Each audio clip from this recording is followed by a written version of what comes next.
The real problem developers face. So most developers don't lose money because the deal was wrong. They lose momentum because their money gets stuck. And when your capital is trapped in one project, you can't move when the next opportunity appears. That's usually where the frustration really starts.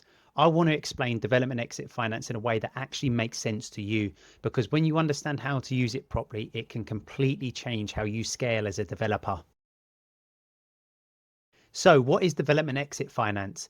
Let me break it down as simply as possible for you. So development exit finance is a facility that replaces your development loan once you hit a key stage. And that stage is usually either wind and watertight or practical completion.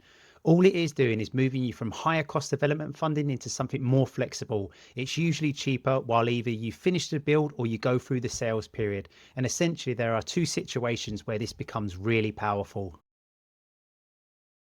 So scenario one would be wind and watertight, and this is when the structure is secure, okay? And that simply means the roof's on, the windows are in, and the doors are fitted, but the internal works aren't yet finished. And I say most developers assume refinancing only happens at the end. It doesn't. We've recently worked with a client who's been building out 10 houses across 2 phases. 6 of the units progressed really quickly and reached wind and watertight ahead of the others, okay?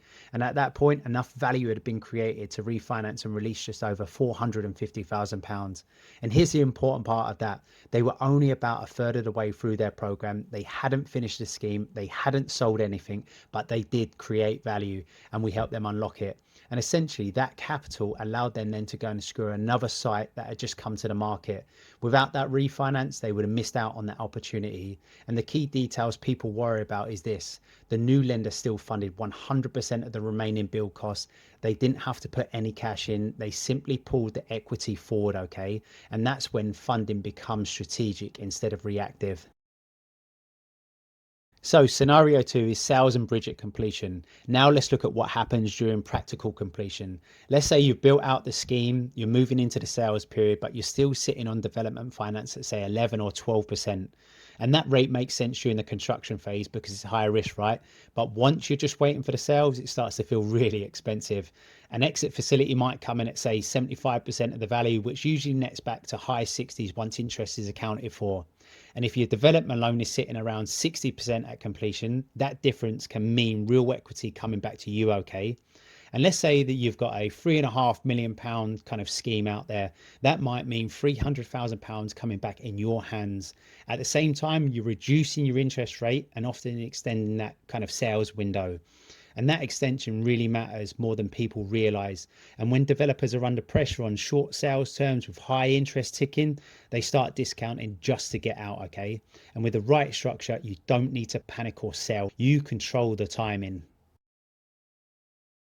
Why this matters when you scale. So this becomes even more important when you're running multiple projects, okay? You might have one in planning, one in build, and one in sales, and your equity is spread across all 3 deals. And if the sales scheme slow down and the markets do a shift, your capital then gets trapped. Then let's say a strong acquisition opportunity lands on your desk, but you can't move. That isn't really a funding issue, it's a structural issue. And for first-time developers, exit finance often reduces interest costs. And for experienced developers, it protects momentum. And momentum, as we know in this game, is everything in development. Here's a real world example. We worked with another client delivering a 14-unit apartment scheme. Completion hit just as the market softened and sales slowed. Their original facility only allowed for 6 months for sale, and we moved them onto a longer exit structure, reduced the rate and released just under £280,000. Essentially, that meant that they didn't have to fire sale the units, they didn't have to slash the prices, they kept control and progressed their next site at the same time. That's what good funding should do, okay? It should give you the flexibility you require.